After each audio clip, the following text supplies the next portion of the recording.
Hamster Kombat mini game key puzzle for today. Make sure you watch the video 2-3 times before you practice.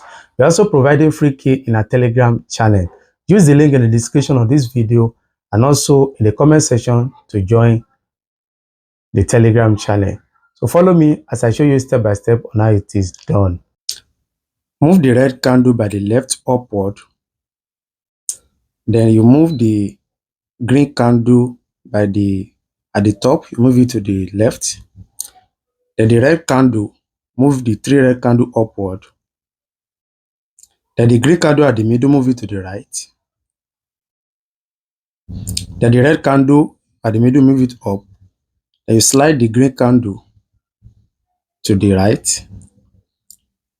So the red candle, you move it downward. Then the green candle to the left. The key to the left. The red candle, you move it upward. Then you move back the key to the right. Then the green candle, you move it to the left. Or the green candle, then the red candle, move it upward. Then you adjust the red candle and the green candle.